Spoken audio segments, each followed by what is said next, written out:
Hello YouTube. In this video I am going to answer a question asked by a subscriber who wanted to know if I had an idea to make a full body hypertrophy program 3 times a week. Now, I have to open by saying that I personally am not a big fan of full body workouts, but I understand the appeal. It's very time consuming to go to the gym if you do a split, and full body is more convenient for people who don't have the time or the means to travel. So I will preface this by saying that for me, full body is best for novices and intermediate lifters, and it might not be the best to hypertrophy certain muscles. It still works. So I'm going to give you my take on it. Now, I have a bias towards barbell movements. I think that barbell movements are amazing, so my program is mainly barbell movements. There's no machine, and the type of isolation I make you do is more on the lighter side. So bear with me here. So on the Monday, and all of what I'm saying is going to be in the description, so you don't have to copy what I'm saying, it's going to be in the box. On Monday, you're going to start with squats. It can be high bar, it can be low bar, it can even be front squats if that's what you prefer. It's your pick. And you're going to do a 3x5. So you're going to do your warm-ups, and then you're going to do 3 sets of 5 reps. After that, you're going to jump into rack pulls below the knee. Can also be block pulls, and you're going to do 4x8. So you're going to warm up as well, and then you're going to do 4 sets of 8 reps. Now, understand that when I say 8 reps, the issue with that mentality is that it's going to be tougher to progress from there because the number 8 doesn't give you a lot of leeway to navigate. So it can, if I say 8 reps, think about in your head 6 to 10. If you can be within the range of 6 to 10, you're good. If you're below 8, it means that you have to remain at that weight. If you're above 8, it means that you can go up in weight. I personally, when I go up in weight, I put 5 pounds on each side of the bar. Depends on the lift. Some people don't like to do that. Some people like to do 2.5, all right? That's up to you. The goal for you is you have to be able to do 4 times 8 reps very comfortably with good form. Of course, this is assuming that you know what good form is. You're going to superset the block pulls with pull-ups. I'm not going to give you any rep ranges for the pull-ups. You do as many as you want. You can do 5 or you can do 15. That's up to you because they're not going to tax you. After that, you're going to do close grip bench 4 times 12. So same mentality. If you can do 4 times 12 comfortably, you go up in weight. If you do 4 times 12 and the last 2 sets you get 10 and 9, remain at the same weight. You're going to superset the close grip bench with curls. It can be dumbbell curls, it can be easy bar curls, it can be straight bar curls, whatever. Just do curls. And same for curls, I'm not giving you a rep range. Of course, don't do 5 rep range. Try and do 8 to 12 reps or above. The goal is just to get some bicep work in.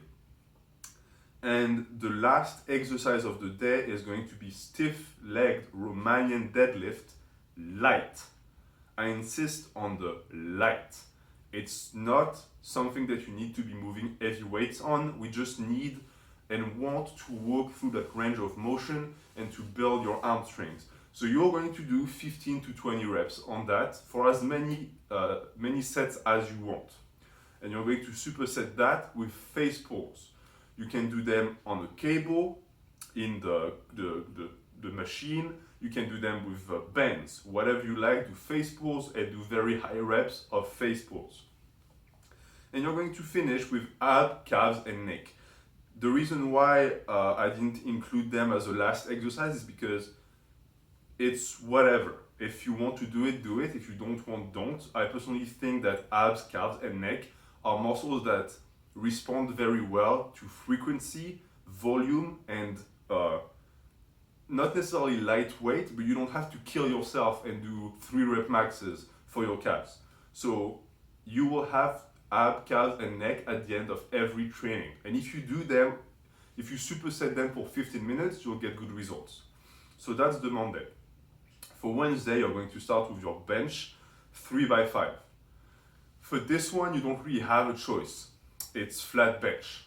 But you can, instead of the flat bench, you can do weighted push-ups or weighted dips. That's up to you and what you like. We just need a heavy movement for the chest, shoulders, and triceps. So bench 3 by 5. After the bench, you're going to do your deadlift variation, and it can be a deficit deadlift, it can be a pose deadlift,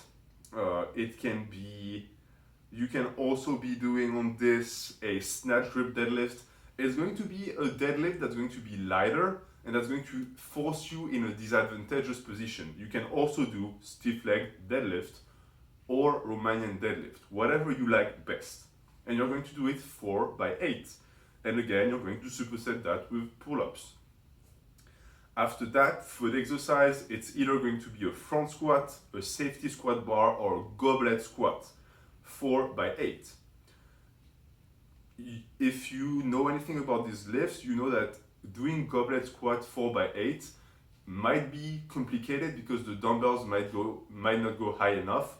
But since this is a novice to intermediate program, I don't think you will have an issue with that. My hand is currently freezing. You're going to superset that with wrist curls. Any type of wrist curls you like. Dumbbell, barbell, even cable, whatever. It's just to get some forearm work in. After that, you're going to do hyperextensions light. So you're going to do 12 to 20 reps, and you're going to superset that with facepulls. You can do them loaded, you can do them body weight. It's just to get a nice pump in your lower back and work your hamstrings. And you finish with ab, calves, and neck. Last day, Friday, we start with deadlift, 3 by 5. It can be a conventional deadlift, it can be a sumo deadlift, whatever you like. It can be a trap bar deadlift, Jefferson deadlift. Do what you want. It has to be from the floor. After that, we do pose squats, 4 by 8. Can be high bar, low bar, front squat. I don't care. 4 by 8. And you're going to superset that with pull-ups. Third exercise, dumbbell bench, 4 by 12. It can be dumbbell bench. If you're someone who has very strong shoulders, you can do flat bench, again with a bar. In this case, you will do spoto press, or you can do some pose bench. It's up to you and what you like. I put dumbbell bench because for beginners, it's easy to develop overuse injuries in the shoulders if you flat bench too much. And the dumbbell bench is going to give you a lot of frequency for the flat bench, so it's still going to raise and you're still going to get bigger. You're going to superset that dumbbell bench with skull crushers. For skull crushers, I advise you to do them laying on the bench because doing standing up can be very tough on the elbow and the wrist, but it's up to you. For skull crushers, it's sort of the same as for curls. I'm not giving you any rep range, but you understand that you have to stay in a higher rep range. You don't want to be moving a weight 3 times on skull crushers. There's no point. And then, last exercise of the day, this one is not light. It's overhead press. And you're going to do a 5 by 5 on overhead press, superset with facepulls. And after that, ab, calves, and neck. So that is my free hypertrophy, full body, 3 times a week program for you, for the person who asked, and for anyone who is interested. It will be in the description. Now, the issues with that program, because there are issues with that program. First issue, because you open with 3 by 5s, it is not something that is going to work on advanced lifters. Advanced lifters, to progress on their main compound lifts, need to have and put more efforts in their rep range. The reason why I didn't put most effort in that, and I just said 3 by 5, is because we just want to warm the body up and open when you're fresh with a lift that's going to involve a lot of musculature of your body and joints. I don't want you to do a 5 by 5 because a 5x5 will drain you and you won't be able to focus on your hypertrophy work afterwards. Because my belief is that as a bodybuilder, compound movements are very important, but they're not important for hypertrophy. They're important to open the game. And the movements you do afterwards is what's going to make you big, because that's where you get most of your volume in. So that might be one problem for you. If you're more focused on strength, this is not the program for you. Another issue is that the focus on overhead press is almost non-existent.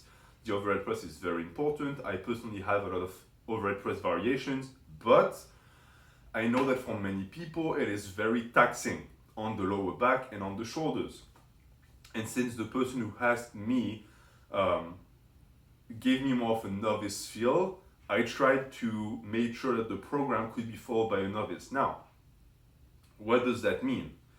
Well, I want to make clear that a pure novice should not be doing that. Because in my opinion, a pure novice shouldn't concern themselves with hypertrophy yet. It's my bias, but I think that everyone should start by focusing only on bench, squat, and deadlift. And once you have a good base, you can slowly taper off and start focusing on something like this, where you're going to open with a lift you're very comfortable with, and then you're going to do variations that are going to tire your body, break down your muscle, and you're going to grow and get bigger. So these are two things that I see with the program that might be the issue. Another issue is that you will not be building big arms with that, because there's not enough bicep work, there's not enough tricep work. But if you are novice to intermediate, you can still build a great body with that. So that's it for this program. I'm going to post many videos on programs. An idea I had for this series is you post a program in the comments and I'm going to critique it, and I'm going to tell you what I think about the program and what I would change. So feel free to comment and tell me what you think about this, and have a good day.